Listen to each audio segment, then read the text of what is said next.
I'm Joey, and I'm a pup, and I love horror movies. I'm Lauren. I'm also a pup, and I'm a huge baby when it comes to anything scary. Whenever I'm about to watch a scary movie, I have to look up all the spoilers so that I know what I'm getting into, but sometimes even that doesn't tell the whole story. Luckily, I'm an expert, and I'm going to convince you better than the internet ever could. We'll examine the plot, go behind the scenes, and dissect everything that makes it scary. And cool. You're listening to Pupcorn in a Movie, Episode 4. Why are we doing this again? Because I'm visiting from another dimension, only for a short time. A limited time offer. Yeah.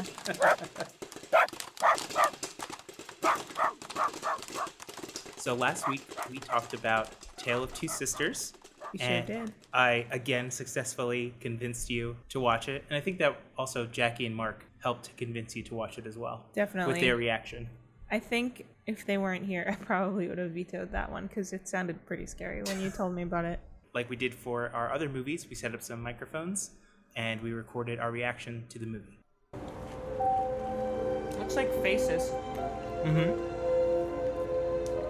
Or like a brain. I think that this being subtitled might make it less scary for me. Because you have to focus more on reading. Yeah. There's also this servant guy that you never see again. He's a servant? Well, he checks his bags. Yeah, I guess. The way it's filmed is sort of looks like late 80s, early 90s. Yeah. This is also a really poor transfer of the movie. We're watching it on Amazon, but it's through another company, who also has a streaming service. The actual DVD version and the HD version look way better. I hate underwater shots like this. It makes me feel like there's a shark involved. Yeah, although, of course I know there's no shark in that pond. Right, but you're conditioned simply by an underwater shot to expect something to come out. Yeah. Soo-yeon feel uncomfortable, and so Soo-mi is projecting her own discomfort onto her sister rather than herself. Mm-hmm. She's trying to trick the audience into appearing brave. Who has wallpaper in their house anymore? And you're like, rich people do. Mm-hmm. And watching this movie is just so interesting that a Korean house would have wallpaper in it, first of all, but that this is supposed to be sort of a fairy tale, so it's like this castle, this rich house, and that they have this lush wallpaper. The stepdad is wearing a shirt that looks like the warehouse guys in the office. Yeah. So creepy to think of this as two apparitions talking to each other, or two figments of her imagination talking to each other. Right. I'm not finding this very scary. I saw a finger. Mm-hmm. Ah! So, this is a real ghost. Yeah. Oh god, this is so creepy, dude. Ah! This is so creepy. Just the angle that her head was at and the way she was moving was so scary. Mm-hmm. For some reason, it's not as easy to heckle this movie. Well, that's because it's a good movie. Old Spice. For men whose families are completely crazy. No, not personally. I've had a razor like that used on me in a back alley Tunisian knife fight. I like my white mustache. She's acting out what it would be like to be crushed by a drawer, huh? Oh, yeah, you're right. I mean, she crushed is. by a wardrobe. Yeah, she is. You're right. Fun dinner, huh? Oh, my nuts. Oh, ghost's gonna pop out, ain't it? No. We're all out of paper towels. It's standing in the kitchen, isn't it? I'm scared somebody's arm's gonna Yep. come This is out. the part where the sludgy girl. Oh god, I'm Here scared. it comes. Here it comes. Babe, I'm so scared. Here it comes. No.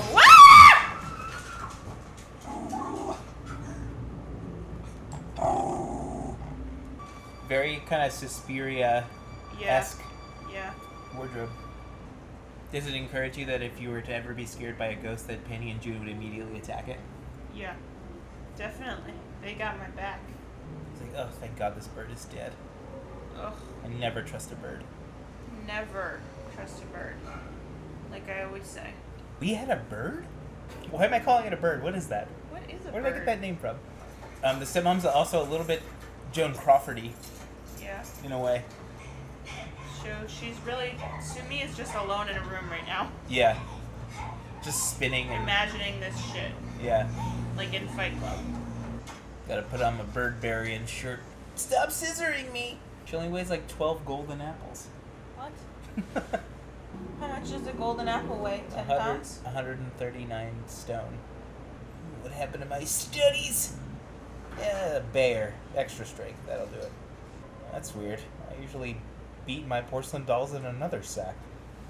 Sounded like such a weird innuendo. Volvo. It's the safest car on the road.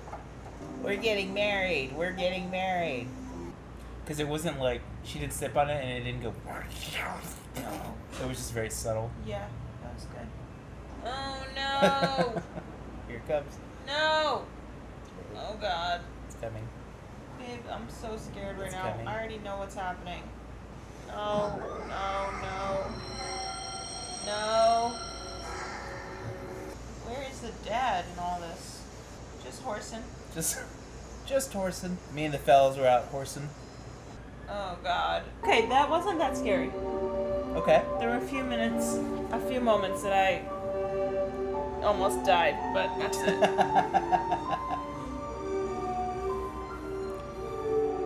All right. So, what did you think, Lauren, of A Tale of Two Sisters? Well, there's only two of us here, so I knew you were talking to me just now. Well, the people at home who are playing along at home.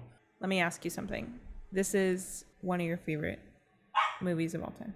Yes, this is definitely one of my favorite movies. Also one of my favorite directors. Taking that into consideration, I will give it less harsh of a score than I would have given. I want you to give your score, because this doesn't affect how much I enjoyed the movie. Okay, for me, I liked it. I didn't love it. I felt like the narrative arc was so kind of tenuous and vague, and I only knew what was happening because you told me ahead of us watching it what was happening. If I hadn't seen that, I mean, if you hadn't told me about it, I really would have not understood for probably the majority of the movie, maybe up until the very, very last scene.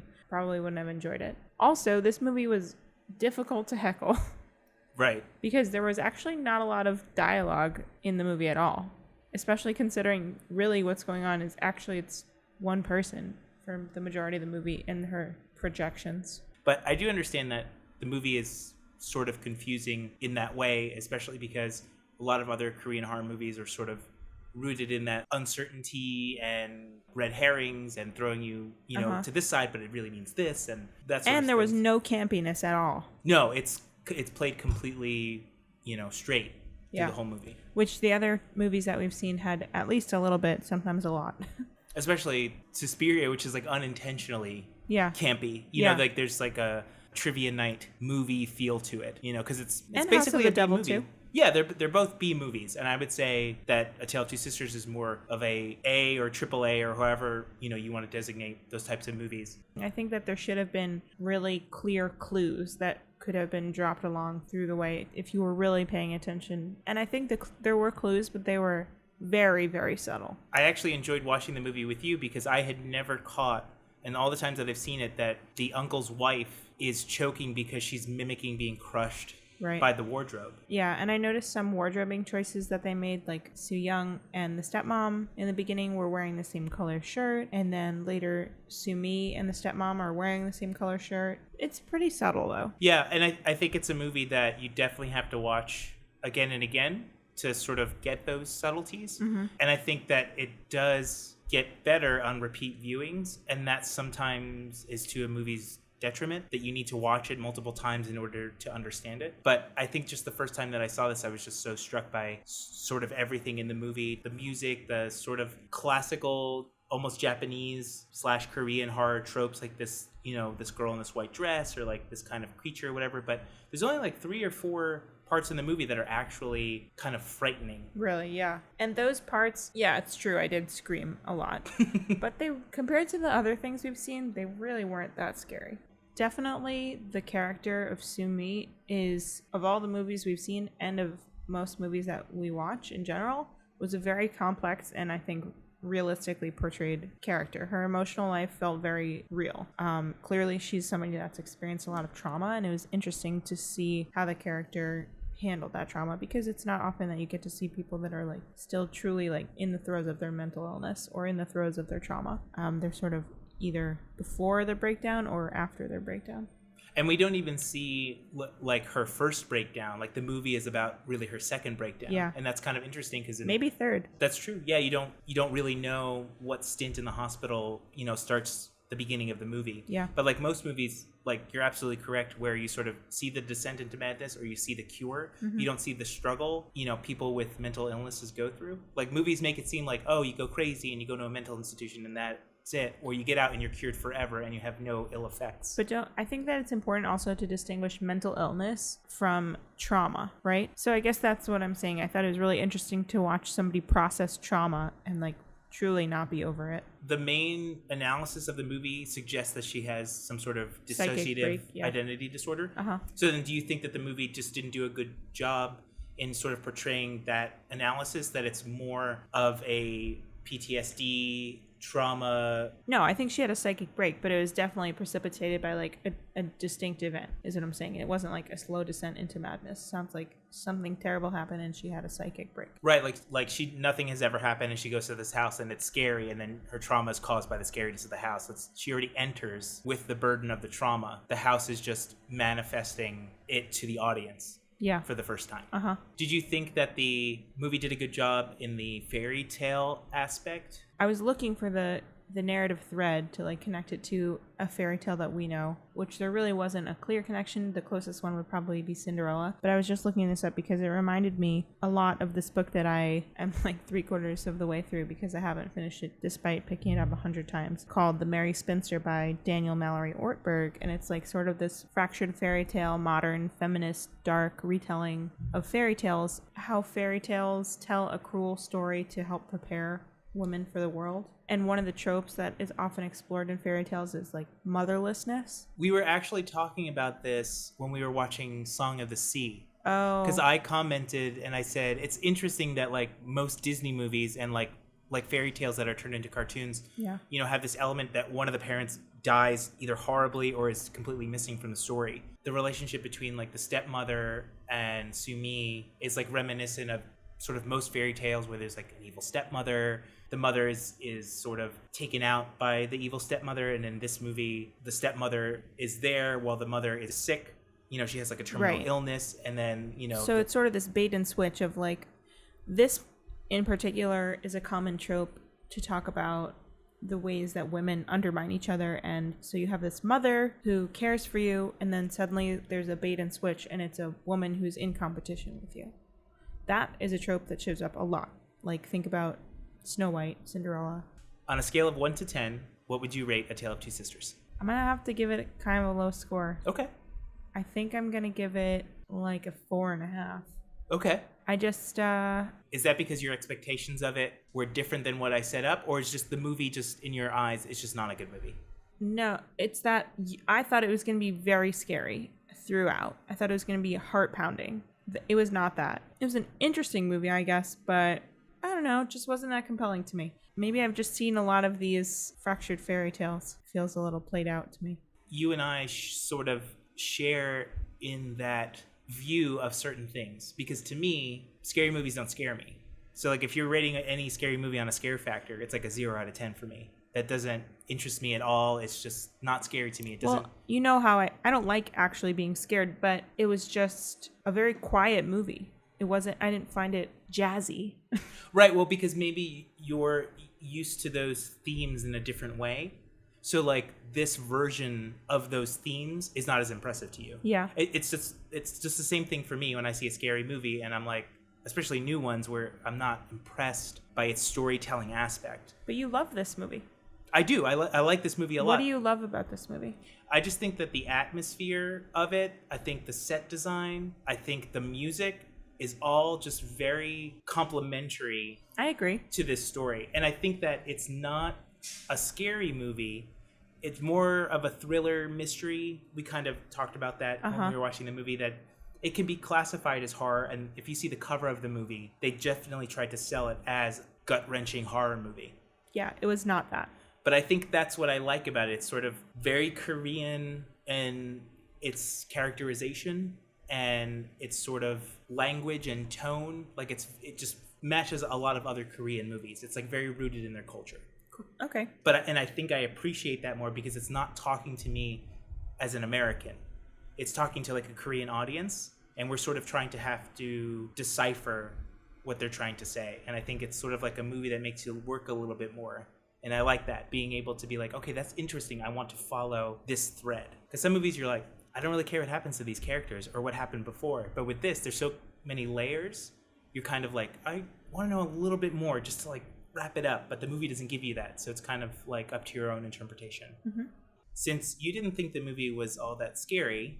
Oh my God, you're going to say the scariest movie ever. No, we're not going to watch The Omen. Not yet. Okay. That's for our 50th episode. I'm not ready. I know you're not ready. So I know that what really scares you a lot in movies is the anxiety that you get for a scene being so stressful. Yeah. Okay, so I picked a movie that's very stressful. Oh my God. Okay. Because I want to see your reaction to it. And I also love when you're like, oh my God, whatever you're doing, stop that. Don't go in there. What are you doing? I like when you talk to the screen, because I think that horror movies are the only types of movies that really lend itself to the commentary of the audience. Yeah, I think that's true. Also, I'm noticing listening to myself watch these movies, I just sound like I'm going to throw up for a lot of it. I just sound like, oh no, like it's coming up. Like you're doing that thing where you're like your mouth gets like all the saliva starts to flow in your mouth. And you you're start like, to have a little now. metallic taste in your mouth. Yeah. You're like, oh boy. Why does my mouth taste like a penny? Yeah, so I sound like I'm going to be sick often, and that's for sure the anxiety of watching the scenes. It's getting, that's how I am at work too, but just quietly to myself. When I get stressed out, then I'm like, oh no. Is that how you answer the phone? You're like, hello? No, I have a very specific way that I answer the phone that I can't say it on the podcast because I don't want to reveal who I work for. Oh, I thought it had many racial epithets in that you just didn't want to say it. No. It's extremely racist and homophobic. That's why I can't say it on the podcast. Today's topic comes from ye old year of our Lord 2016. Your Lord, not my Lord. That's true. We have different lords. My Lord and Savior is Dr. Pepper. My Lord is Lord and Taylor. I don't know what that is. It's a store. Is it? It's like a clothing store. When did this happen? Why was I informed? I didn't get a memo. It's very, old, babe. Yeah, well, I don't go to old places. I only go to new places. Okay. Every place I go has to be new. I can't return to the same place twice. It sounds like a killer always a returns criminal to the something you want to tell me? I know the anticipation is killing you. So the title of the movie that we're going to be talking about is called The Void. I don't know if I've heard of this before. It sounds like something I might have heard about. I was scared you're going to say Babadook because I'm also not ready for that. Babadook has no jump scares, though. It's more atmospheric. I don't think it's very scary, but it is a very interesting movie. I'm not ready. Okay. We'll save that for episode 51. Okay. You might know The Void because it's on Netflix, and it has a poster or a title card that's like a triangle with a light and then like tentacles kind of coming up from behind it. We've passed it numerous times. It's like always like on the front page. I scrolled past it immediately. I'm like, that's not for me. It's not a Netflix movie, but for some reason Netflix really pushes it, or at least according to our account, it thinks that we should watch it. Okay. But I've seen it a couple of times. What I really like about this movie is that it's not necessarily jump scares. It's more of tension and special effects. Okay. It is very much reminiscent of John Carpenter's The Thing. Which I've never seen. Well, we have to add that to our list as well. Okay. In The Thing, there's obviously a thing that's uncovered from this iceberg in Antarctica. It starts to infect these people who live on this base. It turns them into these disgusting monsters. Okay. And one by one, they have to figure out who is the thing, because the thing looks human, but at a certain point it turns into like this hideous monster. In The Void, there are similar type creatures who are very, very hideous and disgusting, but there's also other reasons for them being there.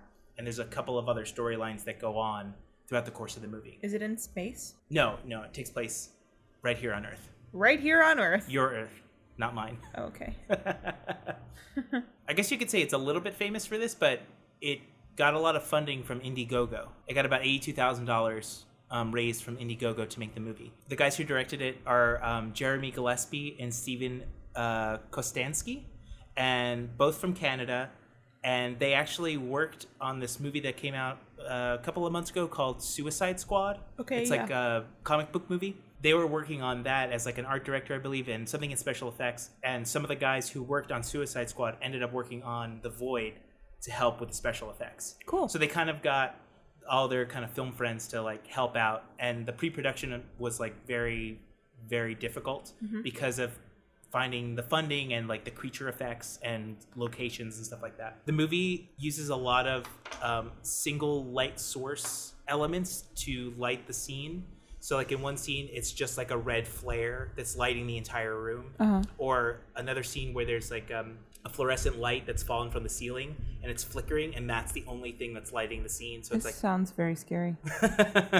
Well, when you see it, I don't think you'll be scared, but you'll be anxious to get the scene over with. Yeah. Because there's no jump scares and there's no real like tension building in the way that like A Tale of Two Sisters was, where it would be like strings kind of like crescendo and then like it's building up to this thing and then it pops out. This is sort of like you open the door and the thing is there. Okay. You know, so it's like it doesn't kind of mess around with like that sort of tension. It just throws you into it and it just expects you to sort of survive. The movie's only 90 minutes and about the last 10 minutes are the list of like everybody who contributed to the Indiegogo campaign. Really? Yeah, because they credited everybody. So the credits are very, very long. So the movie's only about 80 minutes, but it rolls very quickly. It's like as soon as you're into the movie, you're into it, and then it's over.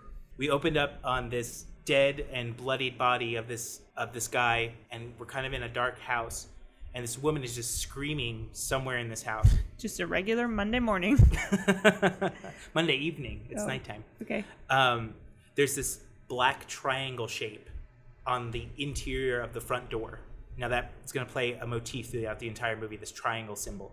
And this guy runs through the door, and he bursts out the door, and he's running, and he's like scared out of his mind. And the woman who was screaming runs out after him, but she's shot in the back by this guy, Vincent, and this other character, Simon. They're chasing her out of the house, and they shoot her and sort of incapacitate her. Vincent is older. He's like middle-aged, maybe like mid-40s. And Simon is maybe like early 20s. Vincent goes to the car, and he turns on the headlights, and he sort of illuminates the girl that they had shot in the back. And he takes this can of gasoline out of the car, and he gives it to Simon, and he just starts drenching her in the gasoline. While he's doing that, Vincent lights a cigarette and he looks out sort of into this field because his house is like in the middle of nowhere. He comments that the guy who ran away is just not going to get very far because either, you know, the forest is going to eat him or the forest is so like obfuscating that he's going to get lost or whatever. We don't know at this point in the movie. So Vincent like looks at the girl, he takes a drag on a cigarette and he drops it on her and she just burns up. Of course. And the house is like a crack house. It's like 2 stories, brick, but all the windows are boarded up and, you know, there's like graffiti on it and things like that. Vincent and Simon get in their car and they drive away. And in the flickering light of the girl burning, there's this figure in a white robe and a white hood with a black triangle over his face. And he's just watching the girl burn. Great. Normal. Then we get some sort of creepy opening credits where it's like the moon and like abandoned cars and like this dark forest. And it's just sort of setting up the location of this movie. You don't really find out what town it takes place in, but you know that it's sort of like deep in the woods. So preliminary questions. Yes. Is this movie at all religious in tone? Are there cult elements? Yes, but not for the reasons you think. Okay, because what I initially thought when you said a mark on the door is, of course, the story of Passover, where they mark the door actually that you should pass over and not the door that is a symbol of where the disease should go. Right, you shouldn't go through that door. Yeah. Nothing should go through that door. Yeah. Which is interesting because anytime there's a door with a triangle on it in this movie, they instinctively go inside it. Great. So they're sort of breaking this forbidden rule. But sort of in a reverse where the mark on the door is supposed to offer protection. But by not going in it, they would be protected from whatever's behind it. But what is behind it is not as good as what is behind the door in the Passover story. Like normal people who want their first child to live. Yeah. I get it. But in this, what's behind the door is not good at all. So then we meet our main character, Danny, who is a sheriff, who's first shown sleeping in his cruiser just on the side of the road in the middle of the woods. And his radio wakes him up, and he's kind of having this conversation with the dispatcher. And he goes to turn on his headlights to sort of start his car, and he sees the guy who ran out of the house just crawling on the ground in front of his car. Creepy. I'm scared already. I'm really scared. He thinks he's drunk at first, and he's kind of like, another drunk kid down here in the woods. Like, this is stupid. What's going on? So he opens up the door, and he's kind of like, hey, you shouldn't be crawling. What's going on, buddy? And he approaches him, and he shines his flashlight on him, and he realizes that the guy's like covered in blood. So then he's driving down the road real fast, and he's talking to dispatch, and he's like, I got to get this guy to the hospital. The kid's in the car. The kid's in the back seat. Oh, no. He's talking to dispatch, and he says, I got to get to the nearest hospital. Where should I go? And they said the closest hospital is called Marsh, but they had a fire, so they're sort of at like 25% capacity in terms of what they can do in their equipment. But they're like, the other hospital, the better one, is like too far away, and this kid is like freaking out in the back seat. So he's like, okay, I'll take them to Marsh. Just call ahead and let them know that we're coming. The hospital itself is like this long, flat, 2-story hospital. It's like not very scary in its construction, just like a normal sort of brick building. It stretches like maybe like 2 New York City blocks. It's really, really long. Okay. And it has sort of this yellow color to it, and that's sort of a... Giallo. You could say that, yeah. Is that what you were looking for? Is that the answer you were looking for? Well, it doesn't necessarily follow the Giallo principles, but it does have like the police. It does have something supernatural. It does have the use of handheld weapons, like slashers sort of element to it. So I guess you could consider it part Giallo. Well, I only wanted you to be proud of me for remembering that. Danny brings him into the hospital, and they get him on a stretcher. They're sort of checking his, vitals and trying to just calm him down. And they wheel him away. And as they wheel him away, we're in this other hospital room where this guy Cliff is in bed, and he's talking to this nurse named Kim, who's just basically bothering him because like he's like an attractive guy and she's like a young nurse. She's reading him this medical physiology book, and she's like, do you want to learn about degloving? The power glove. Everything else is child's play. And he's like, God. Yeah, he's like, no, I just want to go to bed. I'm sick. And they're watching on TV. They're watching Night of the Living Dead, which we talked about. It's the second time that it's happened. Right. Do you know about degloving? Yes, I do. That's the thing that happened to Jimmy Fallon. I know. That's so gross. She actually turns the book around, and you can see an image of it. Sick. Which is actually like sort of a good setup for the rest of the movie because the violence is like very graphic. So like even that little part, even though it's like medically necessary to know about this particular procedure, it's like horrifying because like we sort of do that medically. It's like you as the audience are being primed in a very sort of sneaky way. They're like, violence. Blood, guts, violence. Usually the blood gets off at the second floor. But like in a way that like you're not supposed to be scared of it. This is a medical textbook. Although if it was me, if it was me, somebody showing me that textbook, I'd obviously be throwing up on the floor next to them. They're like, do you want to see a deep... Whoa! No, I don't. I think I'm going to throw up. While Danny is waiting for the guy that he picked up to sort of be sedated so that he can talk to him because he needs to find out why he's all wounded and crazy. He's in the waiting room, and he's talking with this girl, Maggie, who's very young. I think she's supposed to be pregnant preteen. She looks like she's a teenager, like a young girl.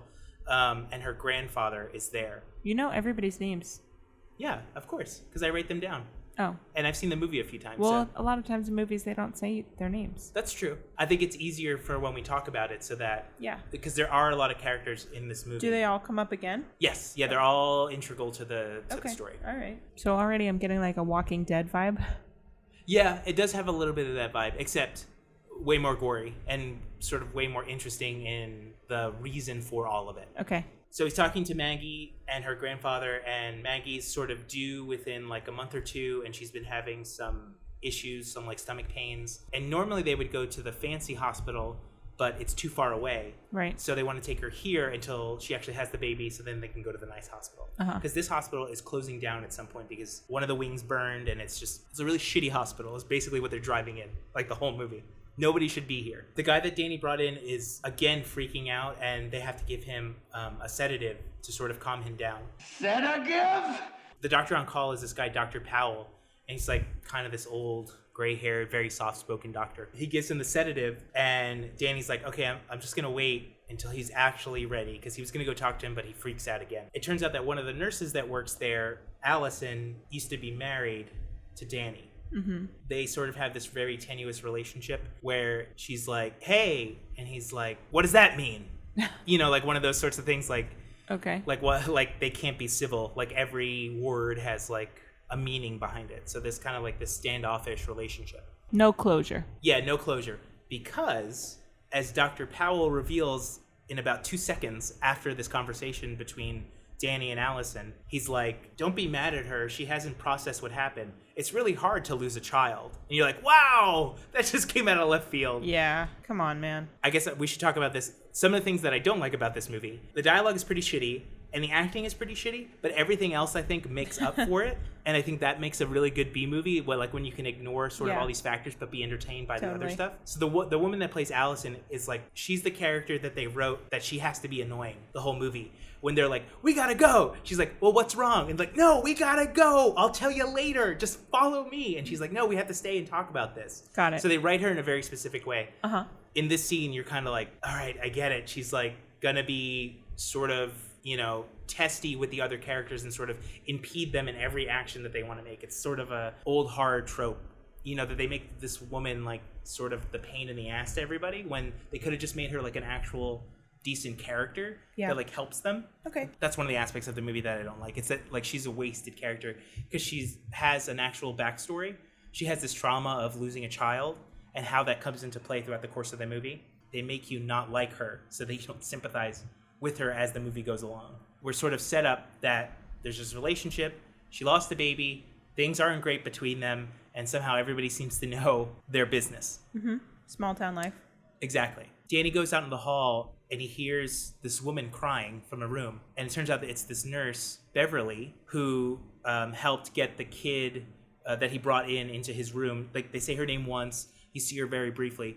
But here she comes back, and he walks into the room, and he's like, why are you crying? And it's revealed that she stabbed that guy Cliff, who was watching Night of the Living Dead, in the eye with a pair of scissors. I just do eyes. It's just eyes. Genetic design. Just eyes.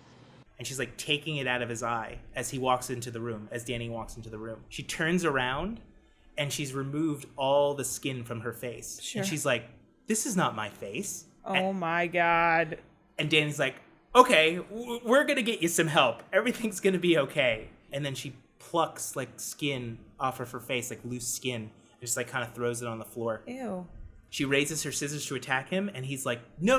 And he just has to take out his gun, and he just shoots her. Everybody rushes in, the staff, because there's like 4 people on staff in the whole hospital. They all rush in, and they're like, what's going on? And Danny's like, she came at me with this pair of scissors. She killed this guy. I shot her. I had no other choice. She came at me. Dr. Powell's like, okay, just get out of here. Just get out of the room. We have to sort of assess to make sure that whether she's alive or not, or whether this other kid, Cliff, is alive. So Danny goes into the bathroom, and he immediately vomits.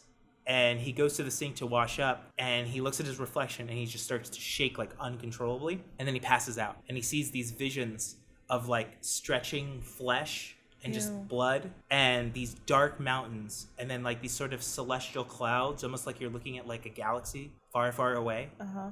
To boldly go where no man has gone before. And he wakes up and he's on the floor. Allison, his ex-wife, and Dr. Powell are there, and he's like, don't move, you might have suffered a seizure. And Danny's like, no, I'm fine. And he gets up. Here's another thing that I don't like about this movie, is that they throw you these expositional clues, because Dr. Powell's like, you're just as stubborn as your father was. Oh my God. And I'm God. like, oh my God, that's so heavy-handed. Come on. In that moment, you had to tell him that? But that matters later in the story. Of course. And I understand like why they did it, but there's a more subtle way to introduce that. Anyhow. Another state trooper, this guy Mitchell, comes to the hospital because he found the house that the prisoner, I'll call him the prisoner from now on, the kid that he brought in, because they handcuff him to the bed, so he's like their prisoner. The kid that he brings in the beginning of the movie, that he picks up, they hold him for questioning and they handcuff him, and I don't have his name because they don't say his name in the movie. The crawling kid. Yeah, so I just call him prisoner from here on out, because throughout the whole movie he's either handcuffed or being led away with a gun in his back or a knife to his throat or something like that. So from now on, I'll call him the prisoner. Got it. To make it just easier to remember him. Okay. So Mitchell comes to question the prisoner because they find the house that he escaped from, and they found a bunch of bodies, and it's like a complete bloodbath. Great. Danny's like, hey, how did you get here so quick? How did you know I was here? And he's like, I came for your prisoner. I didn't come for like anything else. I'm here to question him. I would call him more of like less of a prisoner, more of a suspect, right? Maybe that's what maybe that's what I meant. I just wrote prisoner because he's just shackled the whole movie. Okay. So we'll call him the suspect. That's easier. The suspect says that he thinks that Beverly had given him something before she left to go kill Cliff with the scissors. That she had injected him with something, and like he's nervous about like what was in there. Great. Danny has to give up his pistol to Mitchell because now he needs to be under investigation for shooting this nurse. Like that's standard like police procedure. Yeah. Then they assess sort of who remains in the hospital, because if the suspect is there because of this bloodbath, who knows what else is going on. So It's like Clue. Exactly. And monkey's brains, though popular in Cantonese cuisine, are not often to be found in Washington, D.C. Again, they mention Danny's dad, and they're like, I wonder what your dad would think about this. So it's like now twice in like the last 5 minutes where they've mentioned his dad, and you're like, I get it. Your dad's a plot point. Was his dad like the chief of police before him? Now let me say this, just so you know who you're dealing with when you're dealing with a piece of Schlief Tinkler. Chief of Police Tinkler. He was definitely a cop, but they don't say like his rank. Okay. Danny wants to call in what happened to the dispatch so that he can take responsibility for it, sort of like he's being a good cop. He goes to a phone line, but he can't get an outside line. So he tells Mitchell, I'm going to go to my car and use the radio in my car because it's more powerful. The radio on his uniform works within the hospital, and he can talk to Mitchell, but the frequency isn't distant enough so that he can reach like his dispatch. He gets in the car, and of course the car radio doesn't work either. He then looks out the front, and he sees the robed guy in white with a triangle mark over his face standing in front of the car. Ugh, again. And this is one of my favorite parts, because he gets out of the car and he just goes, hi, like a very friendly Canadian would. Well, I mean, when you're white, you see someone in like a Klan's robe, you're like, hey, bud. That's true. You're like, hey, brother, could you spare some milk? When he gets out of the car and after he says hi, all the lights in the hospital and outside in the parking lot go out. Mm-hmm. And the robed guy immediately attacks him with a dagger. Right. And he knocks him to the ground, and he starts to slowly put the knife in his chest, like it like stabs him a little bit, and then it goes deeper and deeper and deeper. And then at some point, the cop's like, I've had enough of this, and he knocks the guy out of the way. What? Up and at them. He like knocks him off of him. Why didn't he do that to begin with? I don't know. It's so awkward because like he's just trying to push the knife upward, and it's clearly going into his chest, and you see it going deeper and deeper, and then all of a sudden he's like, oh yeah, that's right, I can fight back. Okay, so he was like hypnotized for a moment. Yeah, and I actually want to play you a clip from this scene because the introduction of these cult members is always preceded by like this horn sound, like this sort of organizational horn sound that draws them all in. Uh-huh. So I want to play that for you so you can Organizational horn. What'd you play in high school? Oh, I played the organizational horn. Every time you blew it, everybody just came and was like, what are we going to do? What do you want me? What team do you want me on? And I was like, easy, sheeple.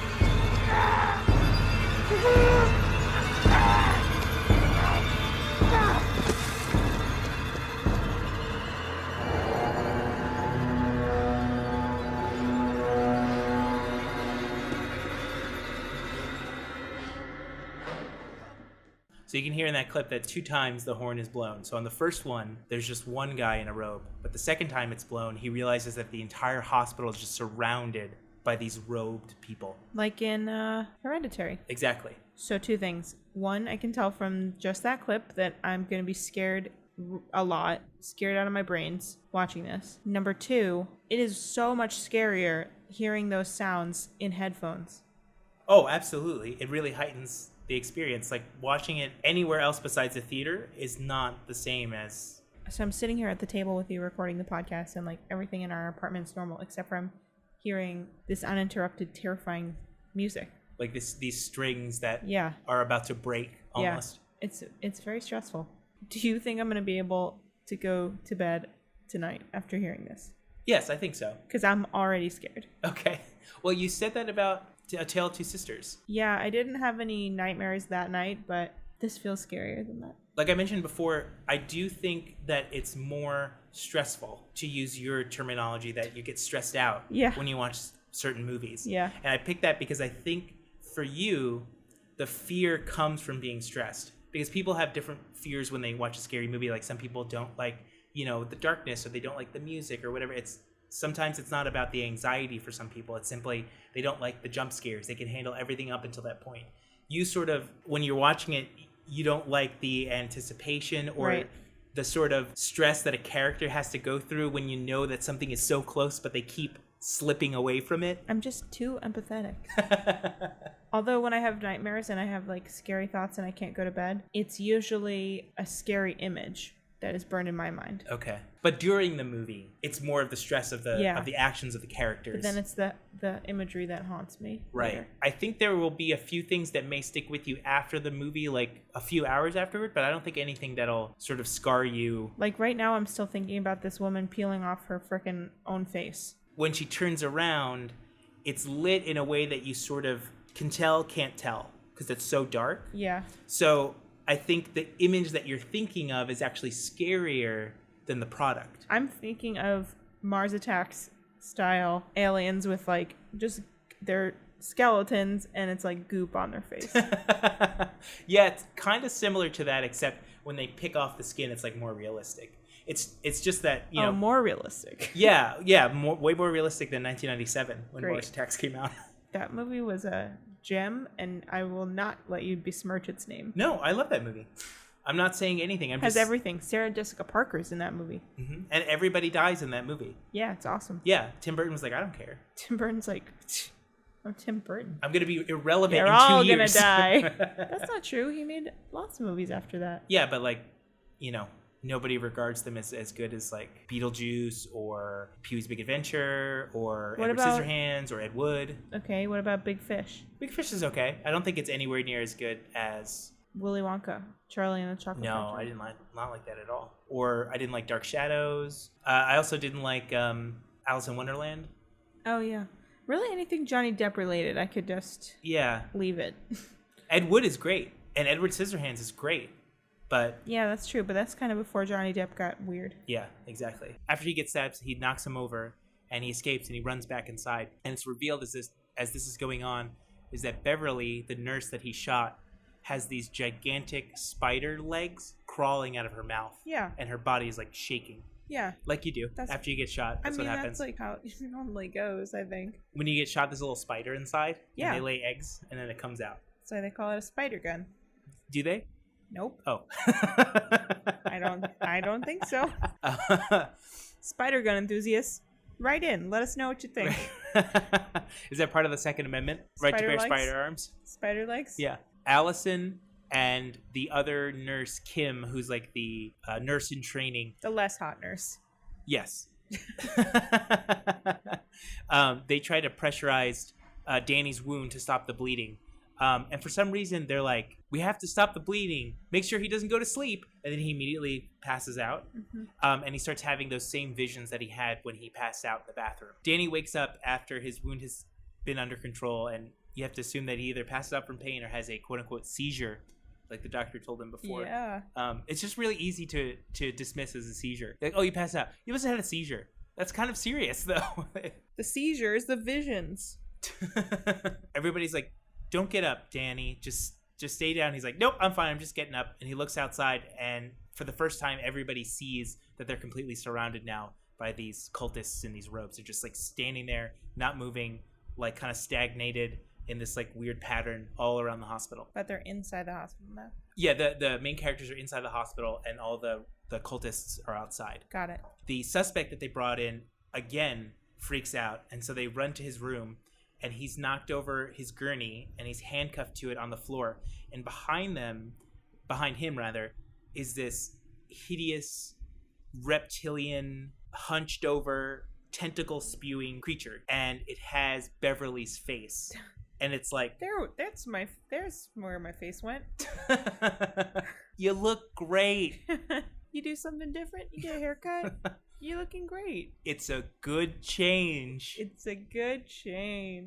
And the creature effects in this movie are great. It's like horrifyingly disgusting, and it's just like oozing and squishy, and the tentacles are like moving all around. Since the suspect is handcuffed to the bed, to like the bar of the gurney, he's like trapped and he can't get up because the bed is too heavy. So Mitchell shoots Beverly while Danny breaks the metal bar on the gurney to like slip the handcuff out. But does Danny still have a gaping chest wound or what? No, they stopped it and they put something over it. Okay. It's not very medical. Just a Band-Aid. Yeah, they're like, just spit on it, rub some dirt on it. And then like their way of dealing with like the still living creature is to just simply close the door. Yeah. And they're like, okay, we're fine. A lot of the choices that the characters make in this movie are deliberately stupid, simply to ratchet up the tension later and you know, either cause the death of somebody or, you know, push the action forward. Stupid! You're so stupid! Which is fine, because it's like definitely a B movie. If dialogue were better and some of the acting were better, you'd be like, that's weird that they made this stupid choice in this movie, you know, like, or these stupid choices. But it sort of fits with the tone of the movie. Okay, so they close the door, and because Danny had given his gun to Mitchell earlier in the movie, he doesn't have a weapon. So he breaks the glass on this container and he grabs like a fire axe. And he's like, I'm going to get everybody out. Mitchell, we're going to run to our cars. We're going to pull the cars around and we're going to get everybody into the car and we're just going to get the hell out of here. But as they're doing that, the characters from the beginning of the movie, Vincent and Simon, all of a sudden show up. And Vincent has a rifle and they're like, everybody inside. You know, we're not going to take any shit from everybody. Everybody get down. We're sort of in charge here. And it leads to one of these very typical sort of standoff scenes where everybody's like shouting at each other and like you can't really hear what they're saying and they're just going back and forth. Okay, drop it! Get over! Okay, just drop it! Whoa! Okay, drop it! Drop it! Fuck you. Get the fuck down! Put it down! Stay calm, stay calm! Whoa! Everybody just stay calm! Hey, look, just step away from me! So it's like one of those scenes where it's like intentionally everybody's just yelling and just saying nonsense and to sort of... Sounds like a Keanu Reeves movie. Yeah. It sounds like Point Break with Patrick Swayze with the bank robbers. And they're just like yelling back and forth at each other. You know, like in bank robbery movies, like, get down! And then of course somebody's like, I don't want to get down! And they're like, get down! And like there's just like this annoying back and forth. So that goes on for quite a while. It goes on for maybe like 5 minutes. Okay. Because the suspect grabs a scalpel and he takes the girl Maggie, who's the pregnant teen, and he takes her hostage while this is all going on. Why? Because he knows something that the other characters don't, and he wants to be set free. So he's like, everybody pay attention to me. And he takes this girl hostage, and they're all standing there. Vincent and Simon have a rifle. Danny has his axe, and then the suspect has the scalpel. What about Mitch? Mitchell has his gun, but he's frozen for some reason. He's just like pointing his gun and not doing anything. I don't know if that's like a lapse in judgment from the directors that they didn't have him do something, and he ends up being in the background of all these cuts. He's just like pointing his gun and not doing anything or saying anything. They're sort of like, that's like a plastic gun. I'm not afraid of that. That's like how they treat him in this movie. So the suspect has the knife, or the scalpel rather, to Maggie's neck, and Dr. Powell, the old doctor, like in the middle of all this yelling, he just like waddles up to him and he's like, I'm going to calm this guy down. He goes over to him and he's like, everything's going to be okay. Just give me the scalpel. We're all okay. And the guy lashes out and he slits the guy's throat. He slits Dr. Powell's throat. That seems unnecessary. Yeah. After he slashes his throat, he sort of falls into Allison, the nurse, and Kim, the other nurse, their hands, and they like guide him to the floor, and he immediately dies. And as this is going on, the Beverly monster has broken out of the room, and it grabs Mitchell, and it takes him behind the door and around the corner. Oh, Bev. Did anybody notice that happened? Yes, they all noticed that happened because Vincent, the older guy of the pair from the beginning of the movie, he's got the rifle. He shoots Beverly, but it doesn't harm her. So him and Danny, who are at one point antagonists or antagonistic toward each other, they both decide to go down the hallway to rescue Mitchell. And when they go down the hallway, they find that Beverly is infecting Mitchell's face with these tentacles, and they're like going in his eyes and his mouth. Can I predict what I think this movie is what's gonna happen? Just like a preliminary prediction here. Okay, so it's a cult they either worship these alien beings or they need to make a sacrifice to these alien beings, and their sacrifice got interrupted, so the alien beings are like overpopulating or becoming too powerful. So now they are coming to rectify that situation. Okay, I like that theory. It's not right, huh? No, it's not, but it's close. There's elements of that are correct. Okay. Okay, so hold on to that theory. Also, I feel like the pregnant girl, something's happening with her baby. Like, it's an alien. Okay, you're close on that one. It's gonna be an alien? It's gonna be infected by an alien? Yes, but it's important who the alien is. Beverly. And it's not necessarily an alien, not from I'm saying alien not from outer space. It's like got a Rosemary's Baby element to it too. Yes. It's like that Flannery O'Connor thing. If there's a loaded gun in the room in Act 1, it's going to go off by Act 3. Oh, right. It's like the same as when you're in a horror movie and you see a pregnant girl or a woman and you're like, something's happening there. Right. There's like no reason for this character to be there other than the fact that her baby is going to be introduced to the story. Which also is kind of rude to ignore this woman's agency on her own. She's just like carrier of this plot point. Literally carrier of the plot point. Right, and she has no sort of depth to her as a character. She's simply a vessel. Yeah. Which also plays into the movie, the theme of a vessel. Great. Aren't you so impressed? Yes, I am. Great job. Little by little, there's going to be one day where I'm like, okay, we're going to talk about this movie, and you're going to be like, I know what happens, just based on the title. This is the scene that I was talking about earlier that's lit entirely by a fluorescent light that's sort of fallen from the ceiling, and it's flickering. Uh-huh. So you see this Beverly monster. Bev. Oh, Bev. Somebody's got a case of the Mondays. It's Bev. I can't wait to watch this with you because this is going to be a good heckling movie. Yeah, I can tell. I mean, the scarier it is, actually, the better heckling it is. I think that's part of it too. Plus, the dialogue not being great lends itself to this moments is prime of heckling. Yeah, I think you're gonna like it. So Danny goes to attack the monster with his fire axe, but the monster's like, meh, and he just knocks him aside. And then Vincent and Simon run up and join him. And Beverly grows like this weird, like head tumor thing out of her back. And it sort of goes like, and it just like pops out. And Vincent shoots it and it explodes and there's like blood everywhere. The Simon character had joined this fray with an axe. And they pick up the axe that Danny had with him. And Simon and Vincent start to just hack Beverly to pieces. And it's just like a whole minute of them just like slashing, and there's just blood and pus and all this stuff. Why won't you die? And they realize that Mitchell is still alive, but he's infected. So they chop his head off. Yeah. And that finally kills the creature. Even though the Vincent and Simon character are at odds with Danny, they help him up and they all go back to the lobby of the hospital. I don't really understand why they're at odds with him. Just because they're vigilante justice and he's the sheriff? Well, they come in and they're immediately taking control of the situation, and they're accusing Danny of somehow being connected to what's going on. Uh-huh. And Danny's like, we don't even know what's going on. And he's like, you have to believe me. Vincent's like, the last people that we trusted, they took Simon's voice. And he pulls back his shirt and he realizes he has like this huge cut on his neck. So the Simon character never speaks in the whole movie. Oh. And that actually happens like 2 seconds after what I was about to describe. Oh, I'm sorry. That's okay. We got there a little early. Questions were very prescient. No, of course.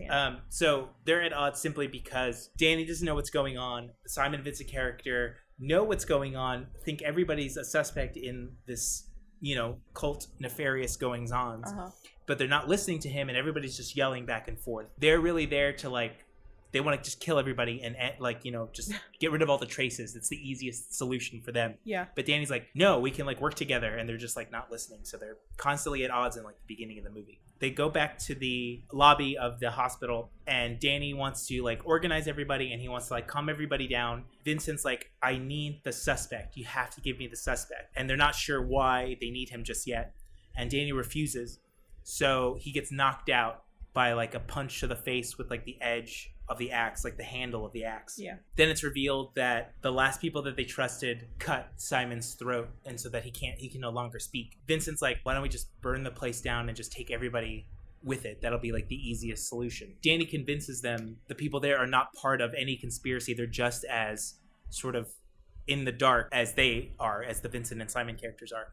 And through sort of his language, his body language, and just like the way his eyes are, like he's trying to communicate that he honestly doesn't know what's going on. He just wants to be of help. He doesn't want anybody else to die. So this sort of convinces Vincent and Simon they're okay, but there's sort of a little bit of tension between everybody. He's like, we're gonna let you live, but we're just gonna see how far we can take this before, you know, we start killing everybody. They decide to get rid of Bev's body by lighting it on fire and pushing it on a gurney outside of the hospital. And in the flames, they can see like sort of the parking lot is illuminated and all the cultists are gone. Maggie, the pregnant girl, then starts to have contractions. They argue sort of about how they're going to deal with it. So Allison, the nurse, is like, we can't really move her. Her contractions are not serious yet, but because she's had some stomach pains, there could be a possibility that we have to do a C-section. She says, I can help her, but I need some medical supplies in the back of the hospital. That's always how it goes. Exactly. She's like, I'll just go. And Danny's like,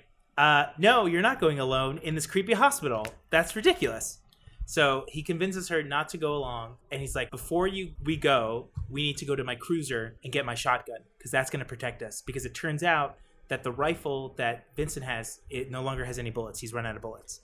Okay. And all they have right now is an axe. And they later find Mitchell's pistol in like the bloody remains of his body. But that's later. Danny says to Vincent and Simon, come with me to the cruiser. The shotgun is yours if we find it. I just want somebody to go with Allison to protect her.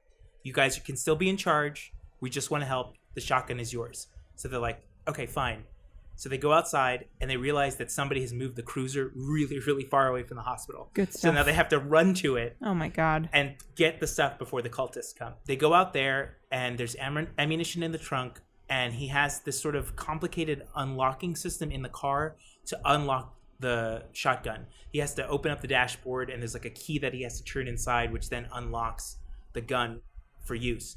But as he's in the car, they see a cultist outside, and he turns on the flashing lights above, and they're surrounded by cultists. And all of a sudden, there's one behind them, and he attacks Simon. But in that moment, Danny unlocks the shotgun, and he kills the cultist. He just blows him away. And he says, sort of because of that the shotgun, he's going to control the shotgun now. Because like he's like the one who can use it, and he just saved the kid's life. So they so they sort of compromise that the sheriff is now going to have the gun, but we're going to work together to get out of this, because still nobody really knows what's going on. While they're outside grabbing the shotgun, they move Maggie to like sort of this storage room away from the sort of nonsense. But of course, Allison... all that nonsense.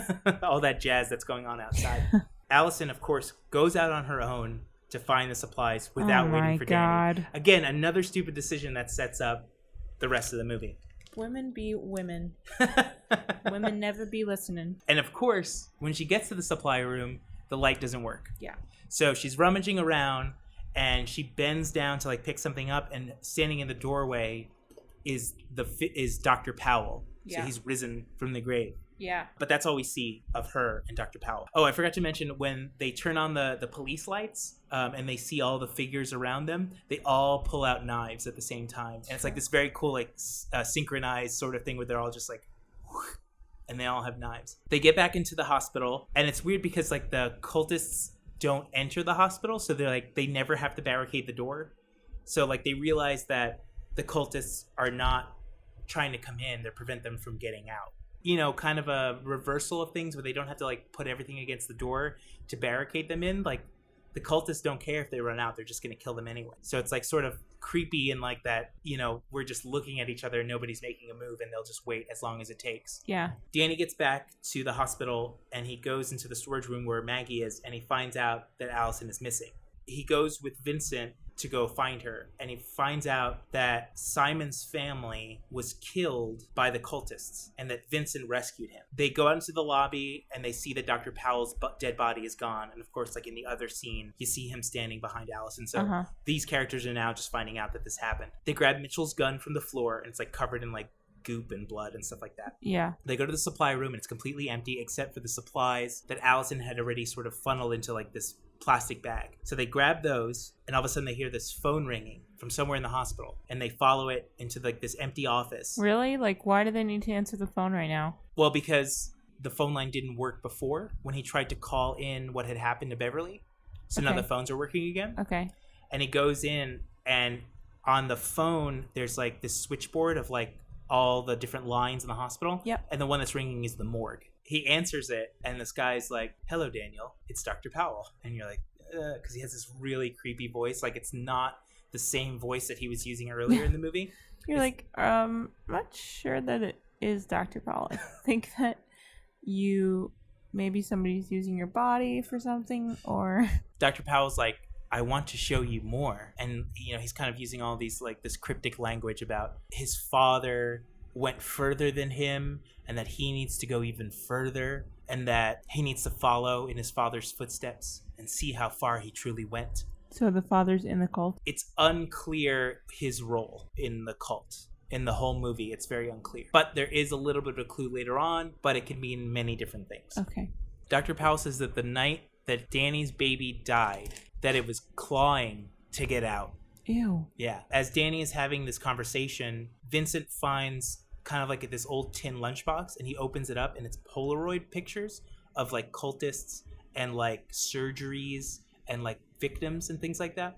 And he finds a book that has like sacred symbols and like a language that he can't understand, and he's just like kind of flipping through them. This is like a mishmash of so many different other movies. Yeah, exactly. Dr. Powell reveals that he too lost his daughter, and that he's going to make things right. After that, he hangs up the phone, and then we cut back to Maggie, who's being watched by the other nurse, Kim, who's very, very unprepared, and she's like freaking out that the girl is having contractions and that she might be going into labor. Well, yeah, she's the less hot one, so she wasn't prepared to do anything on set today. That's true. So after talking with Dr. Powell, they come back into the room with Maggie, Kim, and Maggie's grandfather. They decide to leave them with an axe and a pistol, Mitchell's pistol, to stay behind because Danny, Vincent, and Simon are going to go into the morgue to find Dr. Powell. Of course, the morgue is like in the basement of the building, and Vincent reveals that when he was looking through the Polaroids, he found one of the suspect. Oh, no. So they're like, he knows, so let's go interrogate him. So they do this like stupid thing where they prop his finger, the suspect's finger, against this metal pole, and like, if you don't tell us, we're gonna hit it with a hammer and we're gonna break your fingers. We're gonna deglove you. Right. So they do this thing where he's like, they tell him something that they don't want to hear. So they swing the hammer, and it cuts to like another part of the hospital, and you hear the suspect scream. And then when they cut back, they just bang the hammer like next to his finger, and they didn't actually hit his finger. Okay. It's kind of lame. I wish they had really broken his finger, because like Vincent and Simon like set a girl on fire. And you hit me in the back. Why would they pretend to not break this guy's finger? Yeah. It doesn't make sense, like, for the characters. Like, it's okay for them to be brutal because he gives up the information anyway. Like, if they have to break one finger, it's cool. It's almost cooler because like they're just like really sadistic. So they're doing this whole interrogation scene where they're trying to trick him into like giving out information, and he says that he was actually the one that killed Dr. Powell before. Like, he's already killed him twice. Yes. He slit his throat, and he killed him before. He says that he was walking on the road, and he found this girl who had some pills. Little, yellow, different. And she took him to the farmhouse. And she took the pills, and he took the pills. And the cult watched them have sex. He then says that they're not devil worshippers. Because they asked them, like, is this religious or whatever? And he's like, no, it's not. It has nothing to do with the devil. He agrees to take them downstairs in exchange for the continued use of his hand. Of course, the morgue is in the burnt section of the hospital. Well, geez, I wonder why I got burnt. Ductwork and cables and all this stuff kind of like spilling from the ceiling. And of course, like all the paint is peeled. Like and there's in Batman Forever. What? You know, in Batman? Uh-huh. How the one with Two-Face and all that, it's like very comic booky. Uh-huh. And isn't the one with Harvey Dent, Two-Face, the one where the building's on fire? That's how he gets to be Two-Face. Are you thinking of the one with Heath Ledger? Yeah, but I'm also thinking of like all the older ones, like Arnold Schwarzenegger and oh, okay. So in the one with Heath Ledger, you see how Two-Face becomes Two-Face. Yeah. In Batman Forever, he's already Two-Face. You don't see... He Right. gets like acid thrown on him and or he's, something. Tommy Lee Jones, right? Yeah. And in the new one, he's Aaron Eckhart. Yeah, two different guys. Yep. I thought we wouldn't notice. Really spectacular. Spared no expense.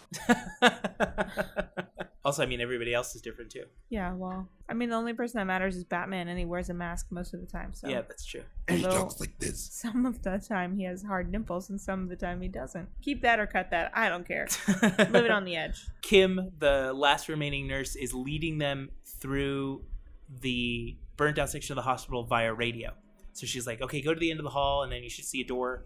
And then there's a staircase and kind just of all like that in stuff. Jurassic Park. They find like an old nursery with like these kind of like burnt up carcasses like in the bed and like old toys and stuff like that. This movie's really throwing every trick in the book. Well, just pulling on your emotions, toying with your emotions. Right, and the scene is lit very, very sparingly. Like, where's the insane asylum part of this hospital? Right, and it's lit like it's an abandoned insane asylum. That's sort of like the vibe that they're going for. They walk down a set of stairs, and the stairs are like covered in ash, and they look down and they realize that someone had been there because there was a clear pathway in the ash so that they can see like the white stairs beneath it. So they decide to follow that downward, and they make the suspect guy go first because like if anything happens, like you're going to be the first to be attacked. At some point, Vincent's like, I don't want Simon to continue for some reason. Like you don't understand like why yet, but he's like really, really trying to protect him.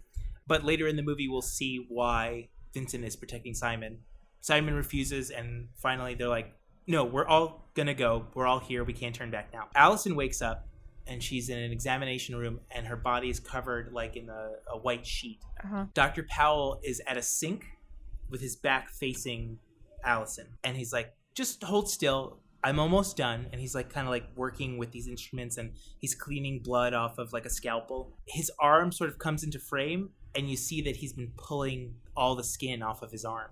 Ew. And he's like picking little pieces off of it, like down to the bone. The group of Danny, Vincent, and Simon and the suspect entered this sub basement, which is not in the original plans of the hospital, or like nobody knows about it because they're like, we came to another stairwell. And Kim is like, no, there's no other stairwell. It's just the basement. And they're like, no, there's another stairwell here. We're going down it. Good choice. This whole scene is lit using like a red flare, like a red road flare. They throw it on the ground, and they realize there's like a huge triangle symbol on the ground with like all these sort of markings on it. And it's kind of like this, like an area where they store garbage, like before it goes outside. They then garbage collection area. I'll allow it. The suspect says that he's seen those symbols on the ground before and that they were inside the house, the farmhouse where they were. Of course. They hear this chanting in the background, and at first it's like sort of for the audience, and then the characters start to hear it. As this chanting is going on, Maggie starts to have even worse contractions, and Kim is like freaking out because she has absolutely no idea what to do.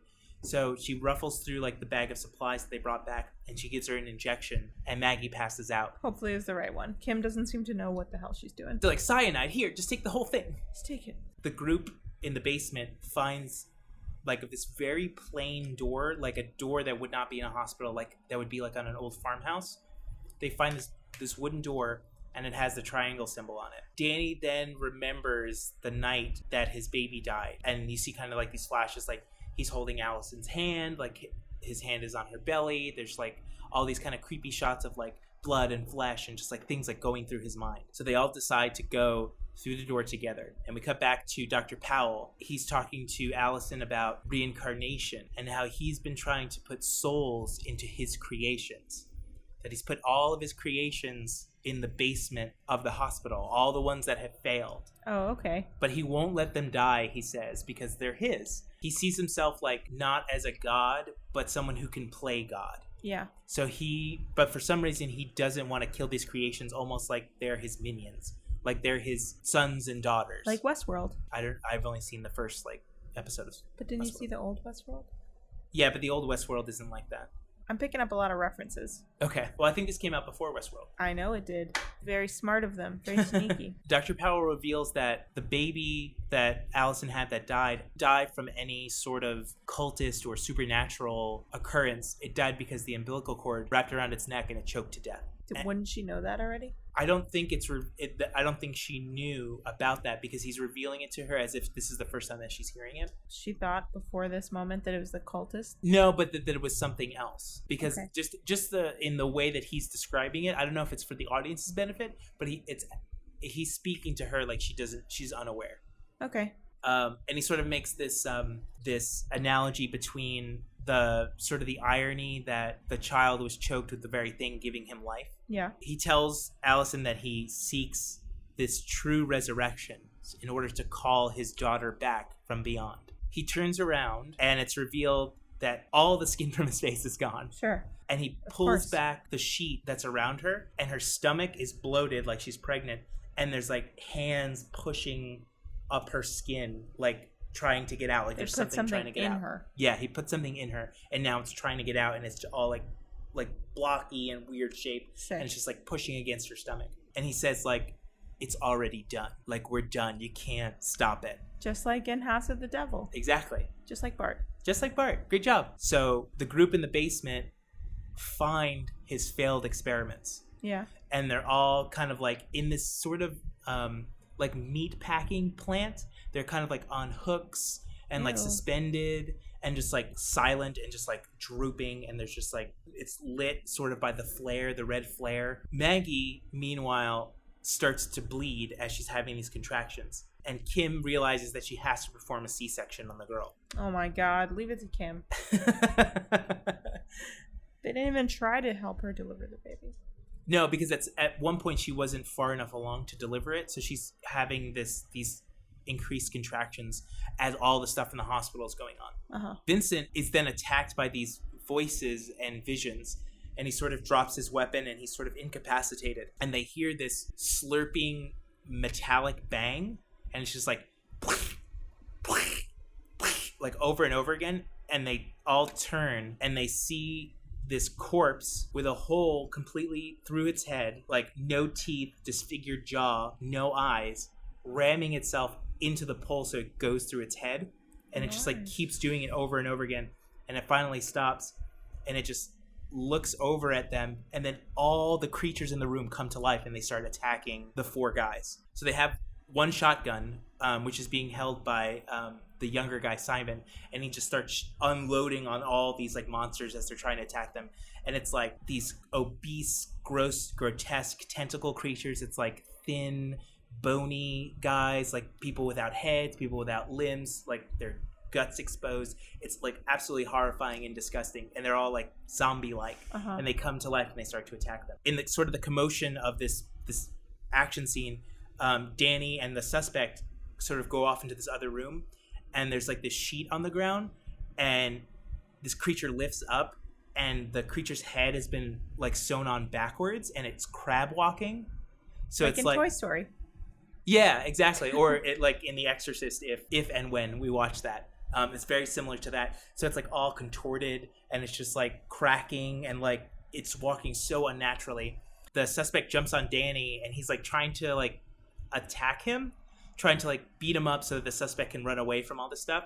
But Danny just throws him into the creature, and the creature takes the suspect and he just bangs his head repeatedly on the ground until he's just like a bloody mess, and he kills him. Oh my God. So he like sacrifices him. We needed that info. I know. Kim is really now stressed out that she has to perform the C-section, and she has like the scalpel, and she's like hovering over the girl's belly, and she's just like shaking uncontrollably. Literally my worst nightmare. Her grandfather is like yelling at Kim. He's like, you have to do this. And Kim's like, I could kill her. And the grandfather's like, no, you have to do this. Like, she could die too. You have to cut her open and get the baby out. And as they're arguing, this hand comes around the grandfather's neck and slits his throat. And Maggie is standing behind him, like really calm and just like covered in blood. She reveals that she's carrying Dr. Powell's baby. And Kim, who's like absolutely out of her mind, grabs the axe and just runs out of the room. And she realizes that the hallway is just like completely covered with the cultists.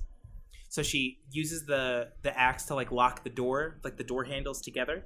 And she runs off, and she gets into like this ductwork of this room. She like peels back like the air conditioning vent, and she like crawls inside like the ductwork, and she closes it shut. After defeating all of the creatures in the room, Simon is walking around the basement, and all of a sudden like he's walking in a house. It goes from like these bloody dark hallways, and he looks in, it's like someone's living room, and it's like these wood paneled walls, and he looks on the wall, and there's a photograph, and it's of him, this woman, a baby, and Vincent. The insinuation is that Vincent is Simon's father-in-law, that his daughter and her baby were also killed by the cultists. But he is sort of like this hard-headed character. He doesn't want to reveal that much. So he sees the photo and he goes into this kind of living area where there's like a fireplace, and Vincent's back is to him, and he's just like mumbling to himself, and he turns around and he starts to attack Simon. He starts to choke him with a shotgun, like he pushes it up against his chest.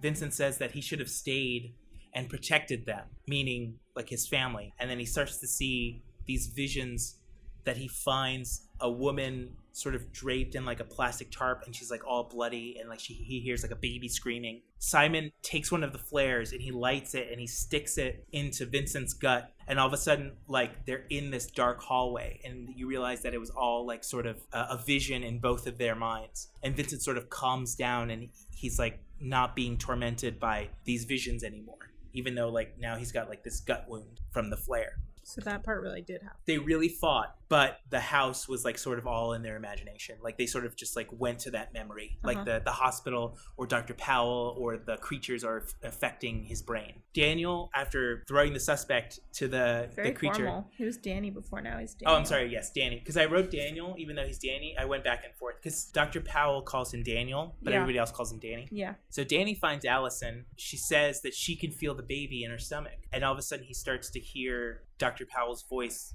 coming like omniscient from everywhere. And I pulled a clip of it because his voice is really creepy. I'm scared. Daniel.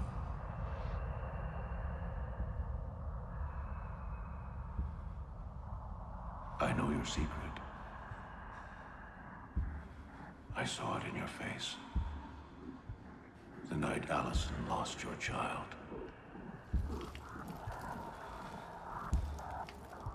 I saw relief.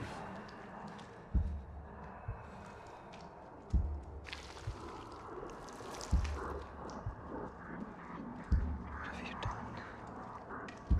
I've given her what she wanted. She's a mother. Isn't she beautiful?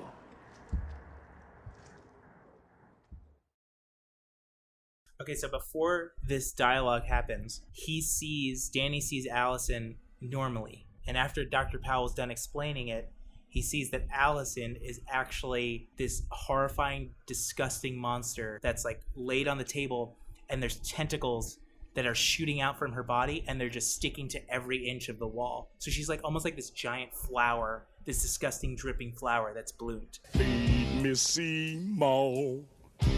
Feed me all night long.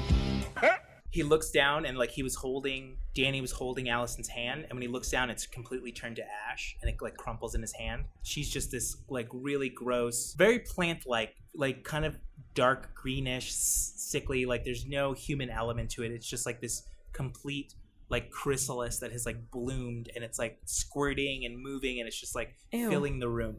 Ew. It's almost, I wrote down that the tentacles sort of form like a spider's web of the way it's constructed. It like fans out across the room.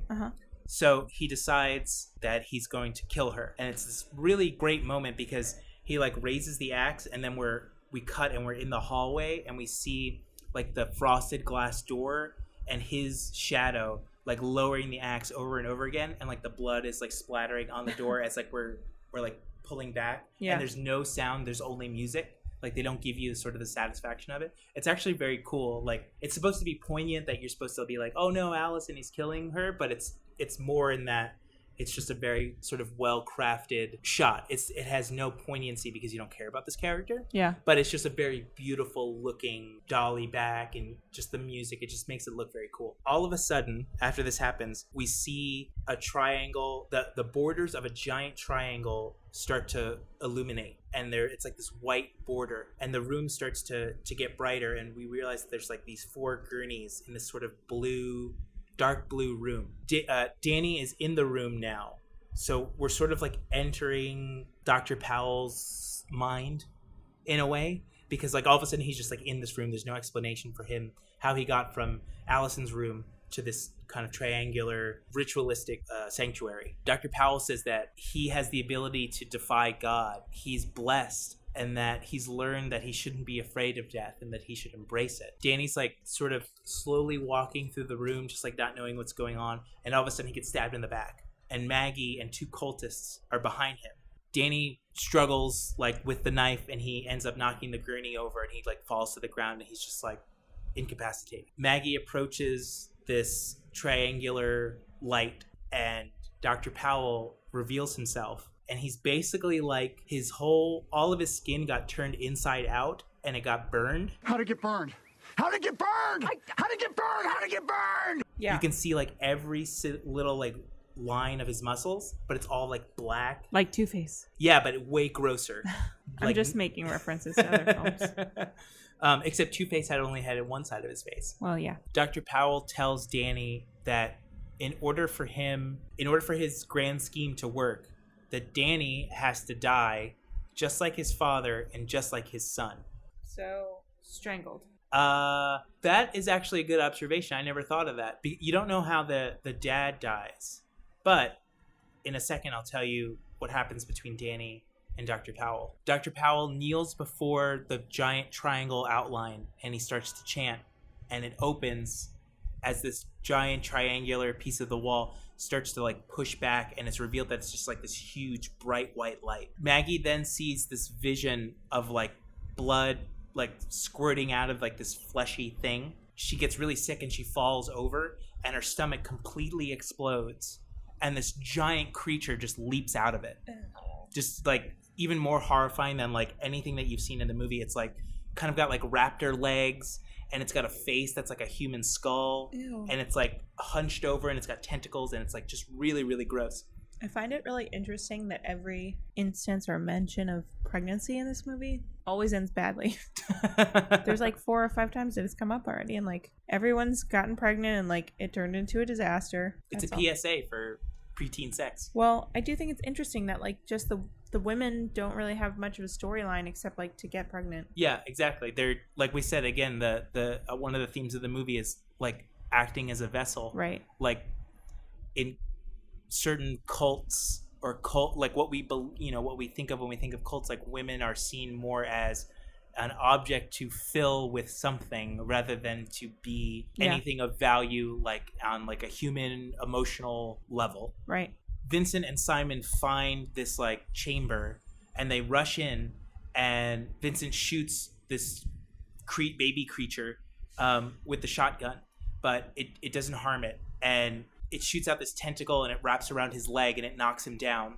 As he's like struggling with it, Simon grabs like a pipe that's kind of has like a severed edge to it, and he stabs into like the tentacle, and he frees Vincent. But when he does that, the monster shoots a barb into Simon's leg and sort of like knocks him back, and which gives the creature enough time to grab Vincent and starts like infecting him with like the tentacles like going through his chest. He grabs this bottle that I don't know where it came from, but it's isopropyl alcohol, and he unscrews the cap and he dumps it all over himself, and he splashes it all over the creature. And Simon takes out a flare and he throws it on both of them, and they just erupt into flames. Oh, Vincent, what a good dad. I know. Even though like the rest of the movie he's like a real jerk, you realize it in that moment, and when they fight in the fake house memory scene, that like he was doing it just to protect like this kid. Yeah.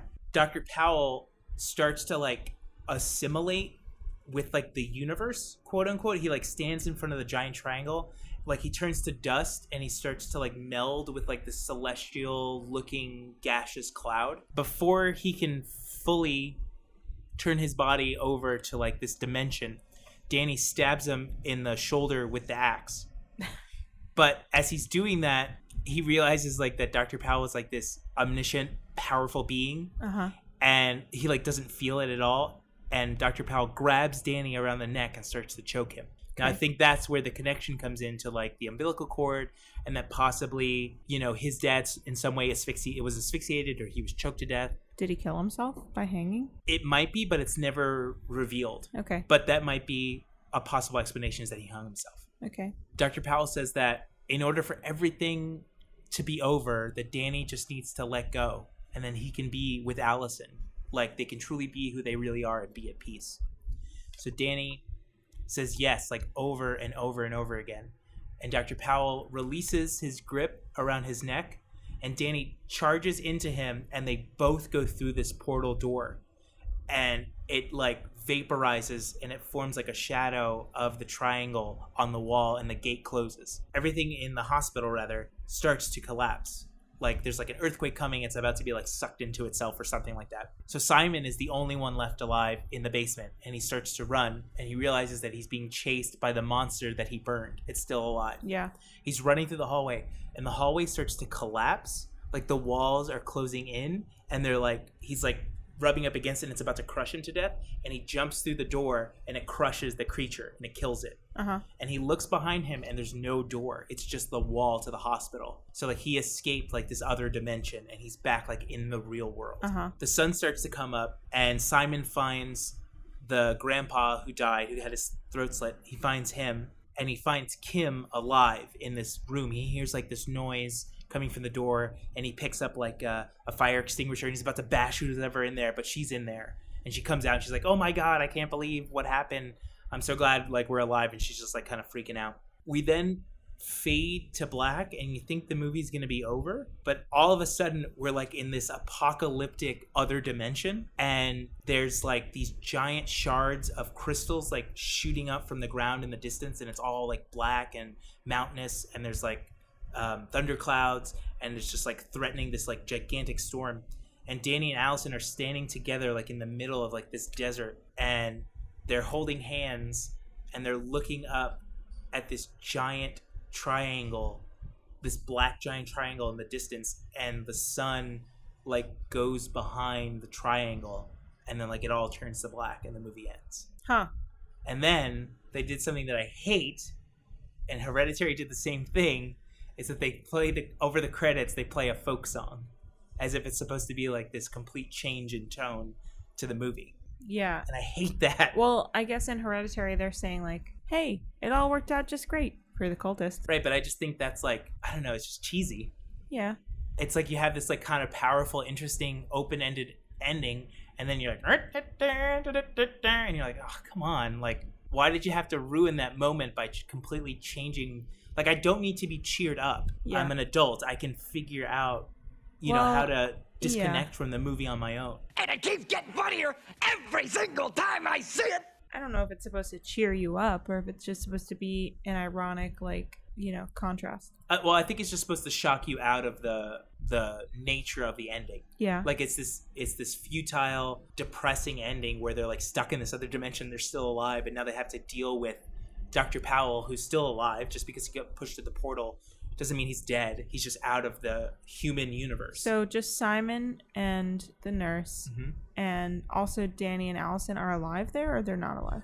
Kim and Simon are alive in the real world, but Danny and Allison are alive in like this void other dimension. Beetlejuice. Yeah, sandwormy kind of. Sandworm. Yeah. Cool. Yeah. Weird. The first question, I guess, would be, are you interested in watching this? Yeah. And the second question would be, why, or what elements do you think make it worthy of you taking a chance? Okay. Yes, I definitely am interested in watching this. Also scared. But I will say, sorry to interrupt, but I will say that you said that you were scared less in this description of the movie than we have in the movies that we've talked about so far. So I'm thinking that you might be more scared when you watch it. Well, because, you know, you describing it doesn't lead up to the tension. It doesn't create tension. It actually deflates the tension. But probably when we watch it, I'm going to be saying I'm scared more. But listening to you describe it, there's not a lot of time for me to say like, oh, I'm scared, because I'm just like, what the hell? What's going to happen next is so bizarro. It's just strange. And that's like, it's certainly entertaining because you're kind of thinking, where is this going? That's another weird element from like a totally different genre of horror movie. Is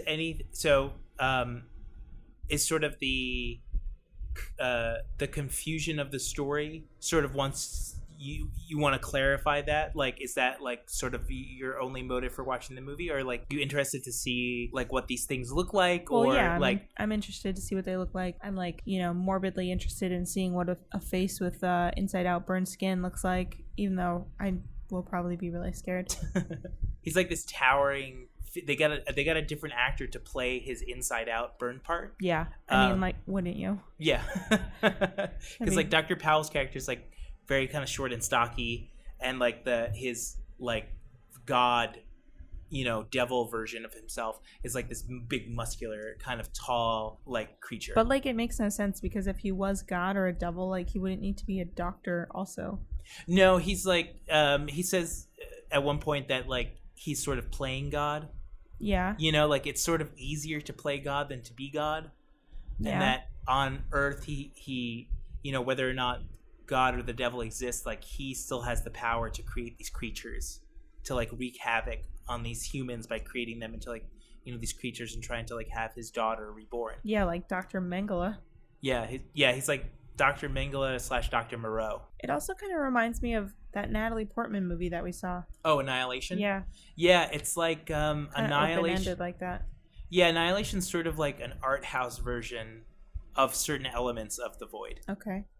In terms of like dealing with infection, cancer, this disease, except like the doctor sort of uses that to his advantage. No matter if he fails or not, he still creates these things. It honestly seems like they're just a bunch of scary like elements and they just threw them all at a wall and see how they stick. Yeah, it is sort of like that. Again, this is a movie that raised $82,000 on Indiegogo to be made. I know that we've been doing dishes or meals that go along with movies, but I thought a really good one for this, which sort of matches the bloody tone of this movie, this sort of like grotesque squishiness of the movie, would be like a cherry cobbler. Sure. Because, when you like reduce these cherries, they become very soft and like sort of syrup that sort of like looks like blood and guts. Yeah. And it sort of has like this baked outside, and like the creatures all have like kind of like this burned reptilian sort of shell that goes around them. Cool. So I thought a very cool Void inspired cherry cobbler with or cherry pie with a big triangle cut out of the center. Exactly. Yeah, we can make one for the center. Okay. Yeah, so we can